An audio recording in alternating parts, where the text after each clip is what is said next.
Break के बाद बहुत स्वागत है और बात सबसे पहले संभल की करेंगे। संभल हिंसा पर बड़ा खुलासा हुआ है। ज्यादातर उपद्रवी जामा मस्जिद से दूर इलाके में रहने वाले बताए जा रहे हैं, यानी कि जामा मस्जिद के ही इलाके में रहने वाले बताए जा रहे हैं। ज्यादातर जो उपद्रवी हैं वो जामा मस्जिद से दूर इलाके के रहने वाले बताए जा रहे हैं। सपा सांसद जियाउर रहमान बर्क के इलाके से भी भीड़ पहुंची थी। ये बड़ी जानकारी आपको दे रहे हैं। मस्जिद में खुदाई की अचानक अफवाह फैलाई गई, यानी कि जो मस्जिद में खुदाई चल रही, इस तरह की अफवाह फैली और एकाएक मस्जिद के बाहर जो भीड़ है वो एकत्रित हो गई। व्हाट्सएप ग्रुप में मस्जिद में खुदाई का मैसेज वायरल हुआ है और सर्वे के दौरान वजूखाने में पानी की टंकी को खाली कराया गया था और ये भ्रम फैला, ये अफवाह फैली कि अंदर खुदाई चल रही है। टंकी का पानी मस्जिद से बाहर निकला, अचानक फैल गई मस्जिद में खुदाई की अफवाह।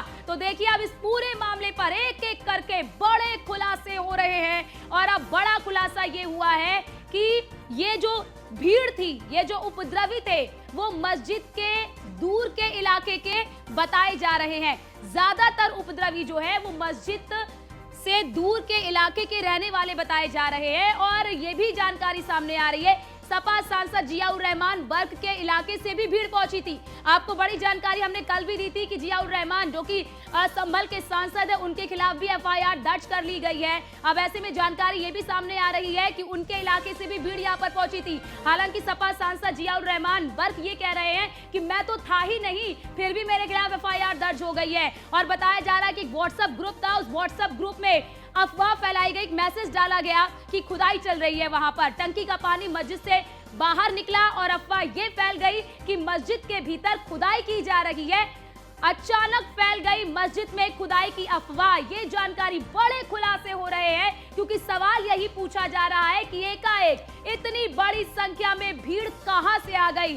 संभल हिंसा में बड़े खुलासे हो रहे हैं। ज्यादातर उपद्रवी जामा मस्जिद से दूर के इलाके के रहने वाले बताए जा रहे हैं। सपा सांसद जियाउर रहमान बर्क के इलाके से भी भीड़ पहुंची थी और कल ही सपा सांसद और वहां के एक विधायक और उनके बेटे के खिलाफ एफआईआर दर्ज कर ली गई है। मस्जिद में खुदाई की अचानक अफवाह फैली क्योंकि देखिए वहां पर जब सर्वे की टीम पहुंची तो वहां पर बताया जा रहा कि हौज का जो पानी है वो खाली कराया गया था। तो ऐसे में जब पानी बाहर निकल रहा था तो ये अफवाह फैला दी गई कि मस्जिद के भीतर जो है वो खुदाई चल रही है। सर्वे के दौरान वजू खाने में पानी की टंकी को खाली कराया गया था और अफवाह ये फैल गई कि मस्जिद के अंदर खुदाई चल रही है। टंकी का पानी मस्जिद से बाहर निकला और उसके बाद अफवाह इस तरह फैला दी गई कि वहां पर खुदाई का काम चल रहा है, खुदाई की जा रही है और बताया जा रहा है, इसी को आधार बनाया जा रहा है कि इसी वजह से ये जैसे ही ये अफवाह जो है उस व्हाट्सएप ग्रुप में डाला गया और एकाएक वो जो भीड़ है वहां पर पहुंच गई। ज्यादातर उपद्रवी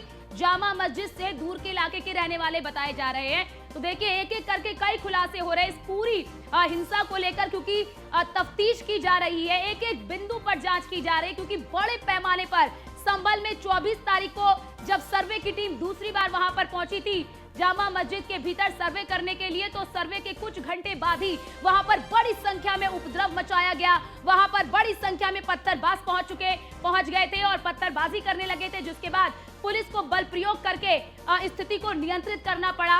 और अब एक एक करके जानकारी सामने आ रही क्योंकि इस पूरे मामले में कई लोगों को गिरफ्त में भी लिया गया है और कई लोगों के खिलाफ एफआईआर भी दर्ज की गई है।